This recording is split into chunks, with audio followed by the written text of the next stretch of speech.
Let's talk, first of all, about the violence in the Middle East. Many people had expected that this would happen after the attack on the mosque earlier in the week, but there has been a lot of tension, a lot of anger throughout Israel, not Palestinian versus Israeli, but within Israeli populations about the moves to create a national guard and to, of course, take over or overhaul the judiciary. What can be done to lower the temperature? Is there anything the U.S. can do? Well, thanks, Andrea. It's very good to be with you. Well, this is, of course, a very dangerous situation.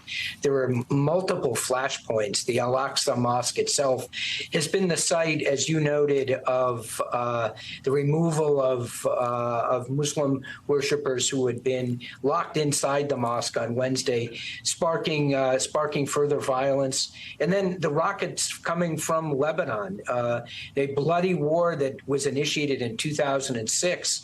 In southern Lebanon, northern Israel, there are shades of that now reflected in what's happening. My hope and expectation is that my former colleagues at the State Department, at the embassy in Jerusalem, are working hard to lower tensions, to make sure that all is done to try to keep a lid on the violence, because, as you know, this is it's a very dangerous situation.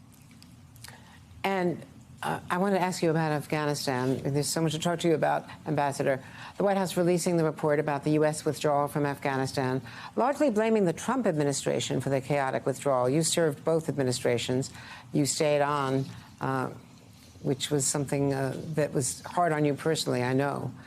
Stayed on for the Biden administration when it came in.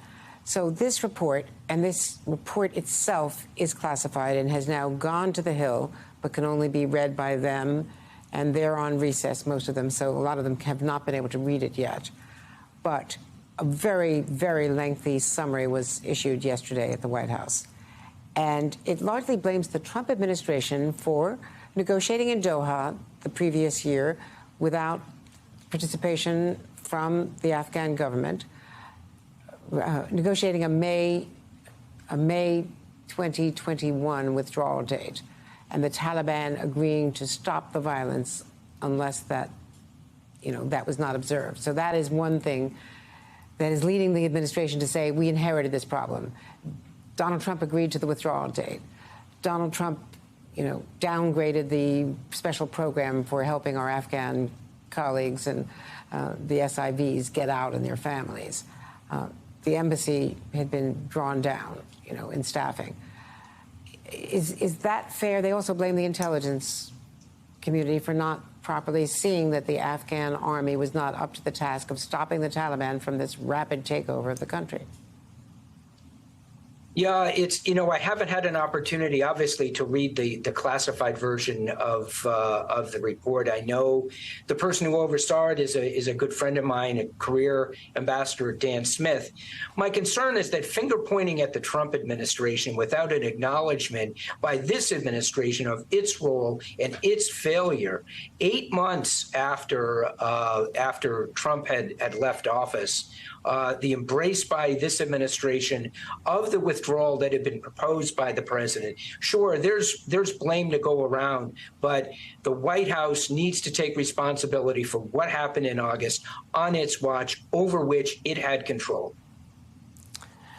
And the reason I officially wanted to talk to you is that Russia has now formally charged Evan Gershkovich with espionage. Yes.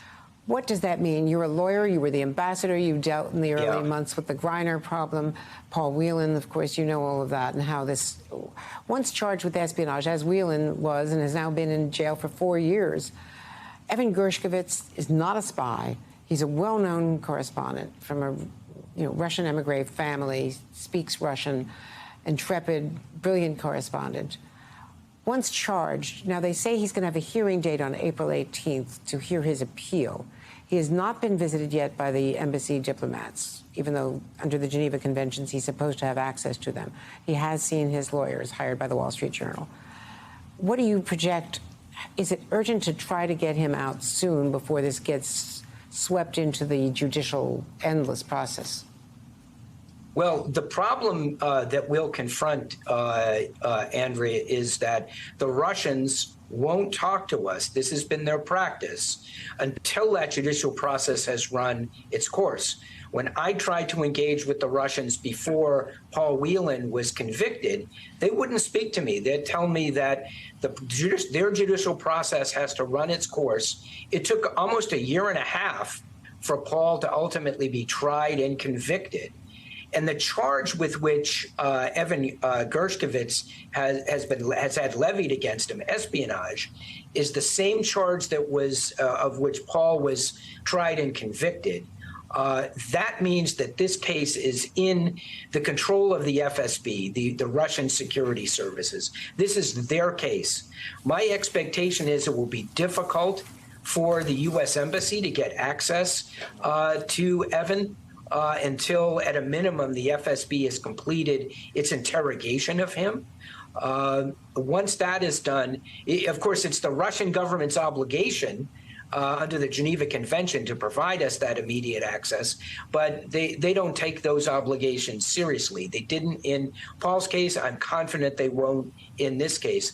So my conclusion, Andrea, is this is a very serious escalation by the Russian government, approved at the highest levels, arresting an obviously innocent Wall Street Journal reporter, charging him with espionage, and putting him into a system that treated Paul Whelan so unfairly, convicting him in a secret trial and sentencing him to 16 years in a labor camp. It's just so terrifying, really, and it has, of course, a chilling effect on the entire reduced press corps there, because most major news organizations are afraid to keep their people there. And Evan was so courageous to go back. Quick question: there were leaked documents showing plans from both sides for the spring offensive. Both Russia and Ukrainian officials saying that they are disinformation, accusing the other. What do we make of this?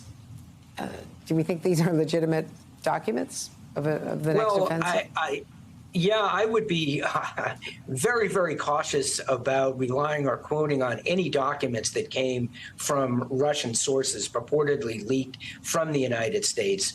I believe there's evidence indicating that some of the statistics, for example, on casualties, Ukrainian and Russian, have been grossly distorted to not reflect as badly on the Russians for how they have suffered in this special military operation. So hard to know what's ultimately lurking here. There are some indications that there are some aspects of the document that have some authenticity to them, but there are also indications that this may be a Russian disinformation campaign, which they're very good at. Indeed, they are. And former Ambassador John Sullivan, you know of what you speak when it comes to Moscow. We really appreciate it. Thank you. Thank you.